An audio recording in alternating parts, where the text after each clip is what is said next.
So this is a lecture for metric conversions. So the warm-up here is to solve the following with sig figs in mind. So hopefully you remember some sig fig rules. So if you're dividing or multiplying, your number of sig figs is just based on the number with the least amount of sig figs. So even though when I divide these two numbers, the first one, you end up with 3.19, since I'm dividing this by this, the 2.0 is only 2 sig figs, so my final answer should be 3.2. Because I look back here and I round it up. 12.439 plus 9.375 plus 15.7. When you're adding or subtracting, your number of sig figs is based on the number with the least amount of numbers after the decimal. So if you had a whole number, well, your answer would be a whole number. But since here I'm adding and I look at all three of my numbers and the last one only has one number after the decimal, my final answer should have that. So what I do when I add it, I get 37.514.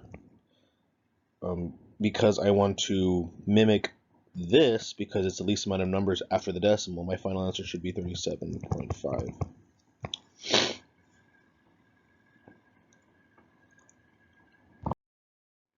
So you'd watch this clip. I'll post it on your Google Classroom. The clip is a flash clip. So Zoom says he needs more than 500 gigawatts to power this machine. How many watts would be 500 gigawatts? So with this lecture today, you're going to learn how to convert with keeping in mind the different prefixes that you kind of see every day. So this guy should know is King Henry, I think the 8th, one of them, I don't know. So unfortunately he died. Nice transition, I know. So, thank God my King Henry died by drinking chocolate milky unicorn nuts. This is the thing I use to help remember how to do the conversions. So when you're looking at this, each of the letters in the front and whether or not they're capital or lowercase, this is the way to help remember the order of the prefixes when you're doing metric conversions. So T is tera, giga, capital M is mega, K is kilo, H is hecto, capital D is deca, B is your base unit, lowercase d is deci, centi, lowercase m is milli. This symbol right here is a lowercase m in Greek, and it's pronounced mu. So this is going to be micro. Lowercase n is nano. So when you're looking at this, there's a reason why it's kind of spaced out the way it is. So from kilo to milli, right here to here, what you're doing is you're actually moving the decimal place a certain amount of spaces, And when you do that, that's how you're going to kind of convert it. So you're going to see that there's a certain pattern. So from kili to base, right here, this is 1 space, 2, 3. So the total of 3 spaces to the right. Same thing over here. If I go from milli to centi, I'm going to move my decimal 1 space over to the left. However, the problem gets a little confusing when you're going to deal with tera, giga, mega, and micro, nano. So from kilo to mega, right here, this changes to 3 spaces. Mega to giga is also 3, and giga to tera is 3. Same thing on this side. If I go from milli to micro, this is 3. The micro to nano is also 3. Excuse me. We're going to go over a few examples, so hopefully it kind of makes sense with what I'm doing. So I'm going to rewrite it down up here, just so we can kind of see it.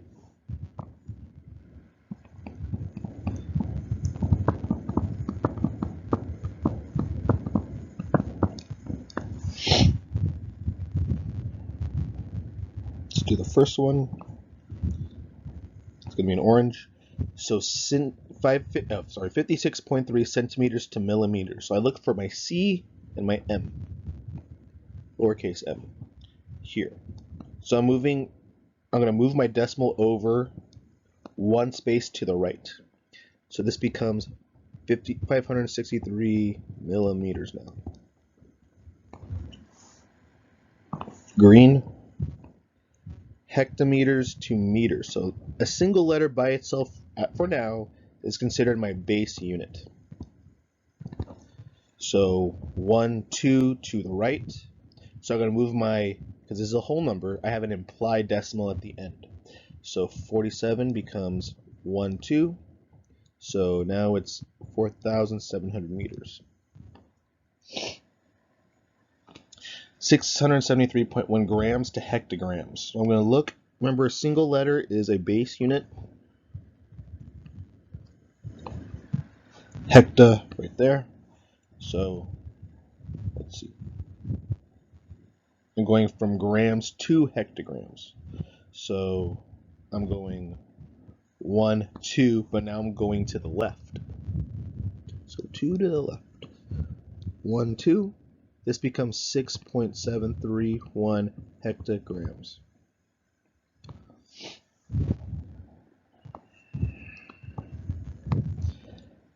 Uh, 400 millimeters to decameters.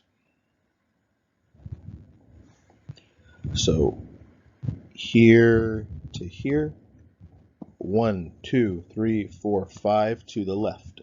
So again, I have an implied decimal here. When you write this out, you do not need to include the zeros at the end because there's no decimal with it. That's kind of related to significant figures. But so if you see a whole number like that and you're going to make it a smaller number, you don't need to include those zeros at the end. So this is going to be 5 to the left. I'm going to rewrite it down here so you can kind of see. So 1, 2, 3, 4, 5. So I put my decimal down. So this becomes now 0.120, then decameters.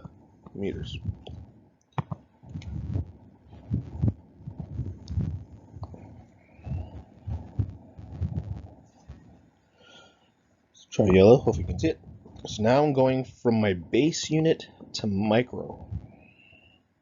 So base unit is B. So 1, 2, 3, and then I jump all the way over here. So now this is now 3 again. So 1, 2, 3, 6. So my implied decimal is going to move 6 spaces to the right. I don't think you can actually see that. Let me see. 5, 8, then 6 decimal places. 1, 2, 3, 4, 5, 6. So my answer is now 58 million micrometers. So notice that if I'm moving my decimal to the right, which I did here, my number got bigger because these units on the right side going towards the right are getting smaller. So your number should get bigger because you have more of that number. If I move to the left, my number should get smaller because my unit is bigger. For example, a terabyte, so 1 terabyte is way bigger than 1 single byte. So because my unit is getting bigger, the number itself should be smaller. So kilo to nano, kind of running out of space, so I'm just making me some of this. Oops.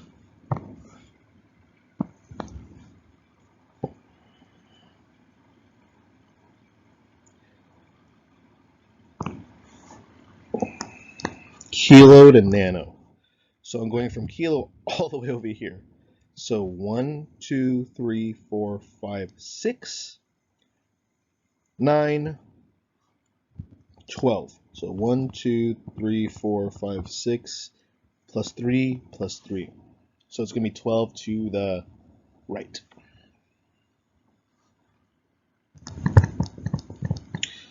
One, 2, 3, 4, 5, 6, 7, 8, 9, 10, 11, 12. So I have 1, 2, 3, 4, 5, 6, 7, 8, 9 zeros to add after my 4, 0. So 4, 0, then 1, 2, 3, 1, 2, 3, 1, 2, 3. Nanoliters.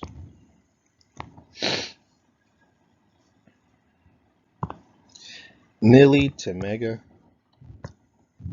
So I'm going to go from the right side to the left side. So 1, 2, 3, 4, 5, 6, 9 to the left.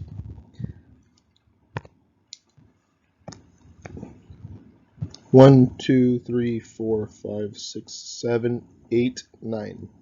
Drop my decimal. 0.00358 megaliters.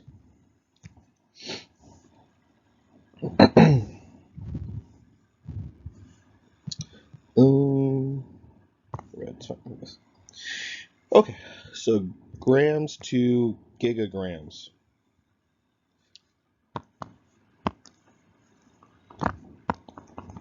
So that's grams by itself. That's my base unit to here. 1, 2, 3, 6, 9 to the left. 1, 2, 3, 4, 5, 6, 7, 8, 9.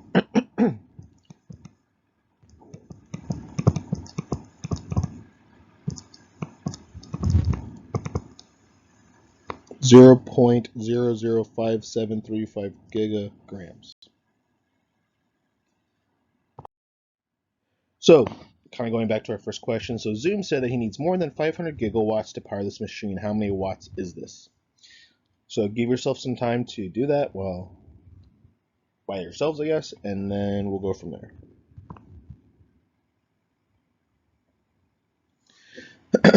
So I'm going from giga to watt, so that by itself that's the base unit.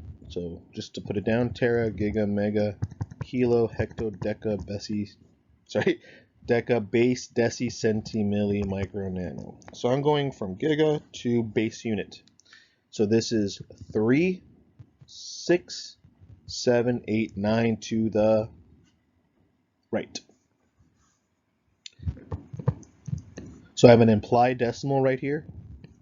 So I'm going to move it over 1, 2, 3, 4, 5, 6, 7, 8, 9. I do not want to put down a decimal because that will change the number of sig figs for this, which I don't want to do. So I have a total of 1, 2, 3, 4, 5, 6, 7, 8, 9 zeros to add. 1, 2, 1, 2, 3, 1, 2, 3, 1, 2, 3. My units and box my answer. So when he says in the movie he says watts of energy, which is technically incorrect. It should be watts of power. So watts are a unit for power. So in 500 gigawatts, it is how many watts? So that's 500 billion watts, which is a lot of watts.